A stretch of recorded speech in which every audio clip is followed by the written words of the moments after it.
Hai guys, kembali lagi bareng gua di Barai Anime. Gimana kabar kalian semua? Wahai para penikmat konten spoiler, semoga kalian selalu diberi kesehatan, dilimpahkan rezekinya, dan dipermudah segala urusannya. Di video kali ini gua mau bahas anime Shangri-La Frontier. Tentunya kalian sudah pada tahu karena animenya aja menjadi yang paling ditunggu. Tapi di sini gua mau bahas versi manganya ya guys.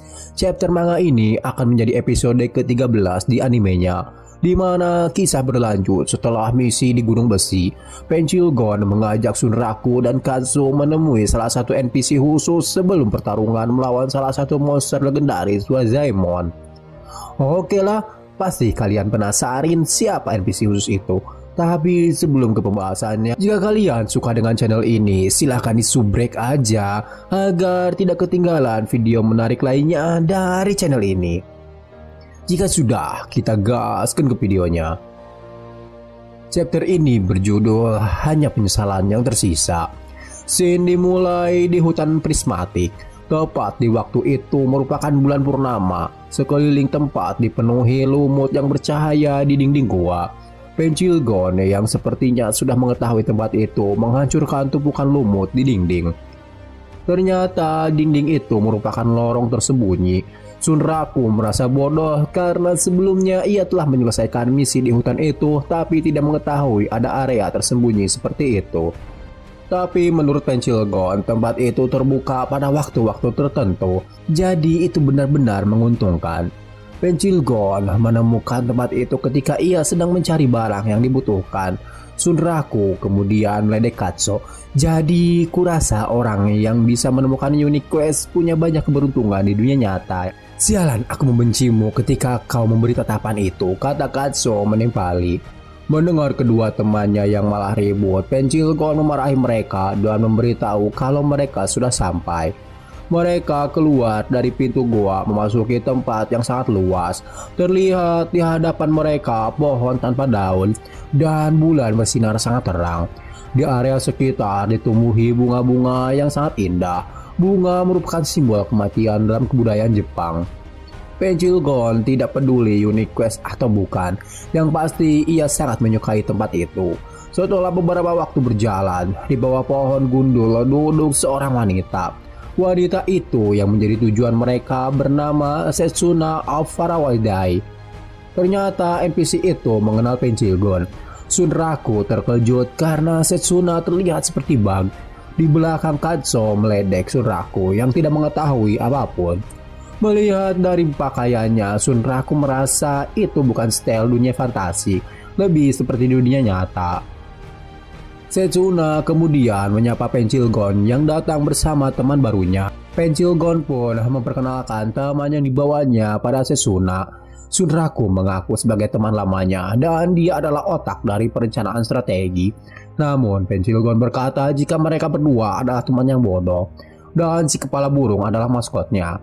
Pencil Gon menambahkan walau terlihat konyol, mereka berdua akan menjadi kunci dalam memberinya istirahat. Ucapan Pencil Gon itu membuat Shunraku dan Katsu jadi besar kepala.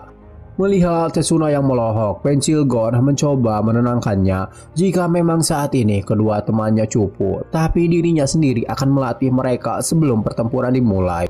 Tapi keraguan Setsuna bukan karena teman Pencil Gon terlihat lemah. Namun ia kaget baru pertama kali melihat seseorang begitu banyak luka di tubuhnya dan juga datang bersama hewan peliharaannya.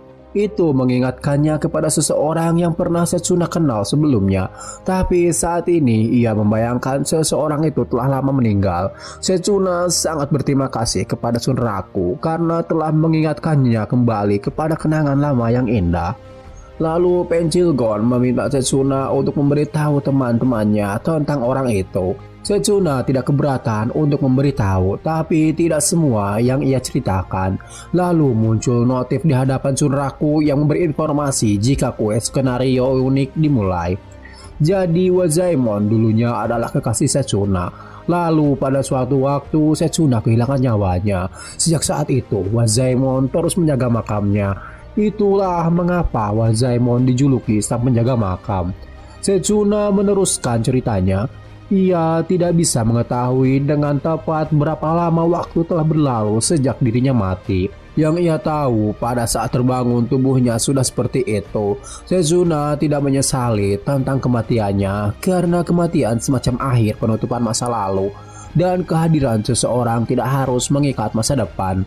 Tapi sekarang ia mengetahui kekasihnya itu terikat oleh makamnya karena masa lalu. Menggunakan sihir bulan, Wazemon membalikkan koordinat ke dalam dimensi lain. Dengan begitu tidak ada yang dapat mengganggu ruang itu. Shunraku merasa Setsuna menahan diri untuk tidak mengatakan sesuatu. Dan di malam bulan baru, ketika bulan kehilangan semua cahayanya, semua celah terbuka ke koordinat tempat Wazemon tinggal. Jadi mereka harus menunggu bulan baru untuk bisa baku hantam dengannya. Setsuna dengan penuh ketulusan meminta Penchilgon dan teman-temannya untuk memberikan Wazemon istirahat abadi. Tenang saja Setsuna, kami bukan seperti pecundang sebelumnya. Kami tidak akan biarkan dia mengganggumu lagi, malah kita akan menghajarnya, kata Penchilgon dengan pedenya. Coy, yang tadi ngomong itu si Penchilgon bukan? Shunraku dan Kanzo saling berbisik. Bukan tanpa alasan, Penchilgon itu player yang suka menyiksa NPC seperti menarik seorang raja dengan gerobak, lalu menggunakannya sebagai umpan hidup untuk menarik musuh. Lalu menggantung gadis NPC di lampu gantung dan menggunakannya sebagai umpan hidup untuk menarik player yang bisa dia bunuh. Dan sekarang Penchilgon ramah dengan NPC, Shunraku dan Kanzo meledek apakah sekarang Penchilgon telah sepenuhnya menjadi manusia. Kesal dengan ejekan kedua temannya itu, Penchilgon menghantam mereka dengan kekuatannya. Bagaimana kalau kutunjukkan kemarahan karakter maksimal? Kata Penchilgon yang membuat Shunraku dan Katsu meminta ampun. Jika bukan karena misi Wazemon, mungkin Penchilgon akan membuat Shunraku dan Katsu respawn sebanyak-banyaknya. Bukannya takut, tapi mereka berdua malah merasa senang karena kekejaman Penchilgon telah kembali. Kemudian Penchilgon menjelaskan terkadang ia juga ingin bertingkah keren dengan NPC. Nama Setsuna dan masa lalunya rasanya bukan masalah orang lain, karena ia juga bisa terlibat secara emosional dengan game. Mendengar curahan hati Penchilgon membuat Shunraku dan Katsu semakin terbakar semangatnya. Menurut mereka akan sangat menyenangkan jika bermain game dengan hati. Lagi-lagi Shunraku dan Katsu beradu bacot karena di antara mereka bertiga hanya Katsu yang belum pernah mendapatkan quest unit. Melihat kedua teman bodohnya membuat Penchilgon tersenyum lebar. Kemudian mereka menyatukan kekuatan untuk misi baku hantam nanti. Walau musuh mereka adalah tipe unik yang memaksa perbedaan jarak 150 level, tidak seperti boss monster lainnya, tapi Penchilgon yakin mereka akan dapat mengalahkannya. Singkat cerita, di keesokan harinya, Shunraku atau Hizotume bangun dari tidurnya. Di pagi itu, ia masih merasakan ngantuk karena sebelumnya telah menghabiskan berjam-jam untuk menaikkan level karakternya.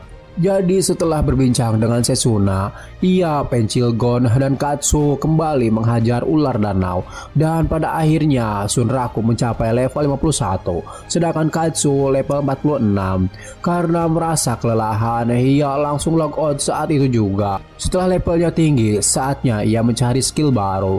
Untuk mewujudkan keinginannya itu, Shunraku sudah meminta tolong Penchilgon membawanya kepada seseorang yang bisa membantunya menggabungkan skill.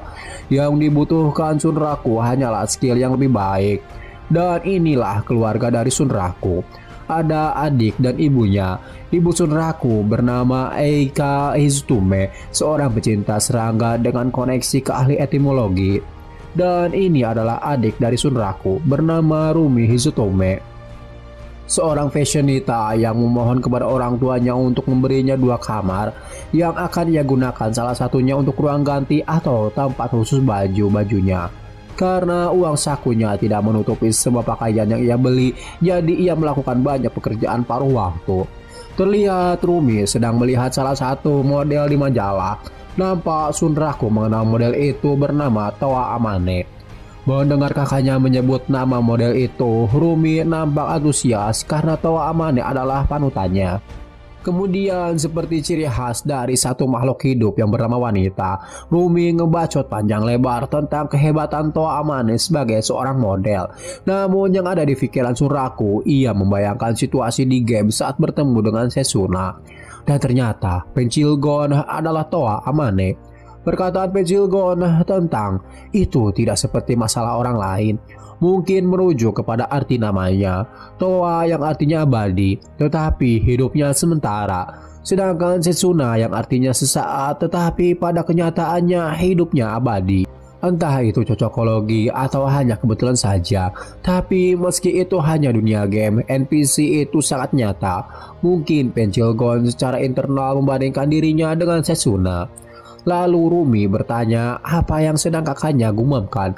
Sunraku kemudian menjawab, ya si Penchil, maksudku Toa, punya privasinya sendiri. Jadi tidak mungkin ada orang yang akan mengambil fotonya tanpa izin. Mendengar itu membuat Rumi merasa keingetan. Ia juga harus berhati-hati karena bisa saja ada paparazi yang akan mengambil fotonya tanpa izin. Tidak lama kemudian, ayah Sunraku kembali dari mancingnya, membawa seekor ikan yang cukup besar. Ayahnya itu bernama Senji Hizutome, seorang maniak mancing yang bahkan memancing lebih berharga dari hidupnya sendiri. Senji lalu menyerahkan ikan itu kepada istrinya untuk dimasaknya menjadi masakan yang sangat spesial. Di rumahnya, mereka memiliki ritual yang disebut pertemuan. Setiap hari Minggu, mereka berkumpul sarapan bersama dan kemudian mengobrol. Jika di luar hari itu, Sunraku, ibu, ayah, dan adiknya, mereka terjebak dalam hobinya sendiri.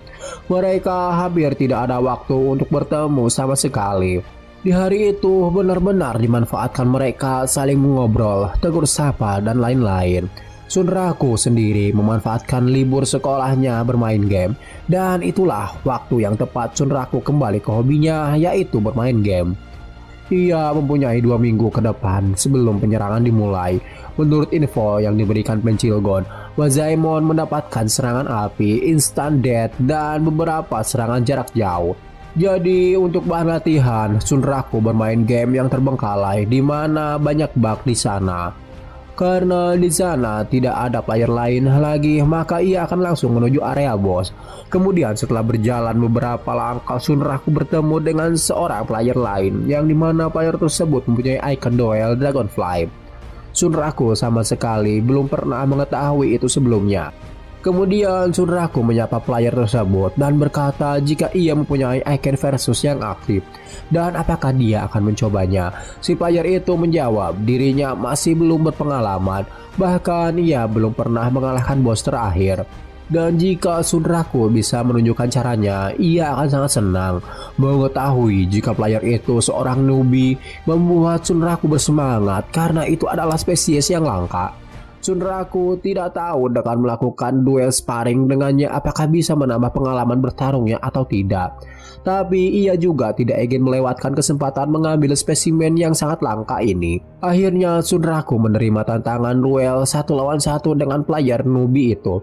Dan tanpa banyak cincong, player newbie itu mulai bergerak ke arah Sunraku dengan cepat untuk menyerangnya. Melihat itu, Sunraku cukup terkejut karena kecepatan itu bukan tipe kecepatan biasa. Player itu mulai menyerang dengan cara mengayunkan tangannya ke depan dan menarik lagi ke belakang dengan cepat, lalu bersiap mengayunkannya kembali ke depan. Serangan itu akan mendaratkan combo 2 pukulan bug dengan 2 damage sekaligus. Para pemain menyebutnya filler bunker. Akan tetapi Sunraku adalah pro di game itu. Ia berhasil menghindar dengan cara yang cukup aneh. Ia menghindar dengan memanfaatkan bug, yaitu dengan memelarkan kakinya. Ia menyebutnya bug yoyo. Sunraku memuji player newbie itu karena dapat menangani bug standar. Tapi menurut Sunraku, ia harus melakukan lebih dari itu. Karena pemain game BOP sejati telah meneliti dan menemukan bug baru. Biar kutunjukkan sedikit, kata Sunraku yang mengakhiri chapter di episode ke-13 ini. Oke lah guys, mungkin segitu dulu pembahasan dari anime Shangri-La Frontier episode ke-13 versi manga. Di next episode kita akan diperlihatkan pertarungan epic antara Sunraku dengan si player newbie. Bug apakah yang akan diperlihatkan Sunraku kepadanya? Kita saksikan di episode berikutnya. Terima kasih bagi kalian yang nonton sampai akhir dan sampai jumpa di video selanjutnya. Bye bye.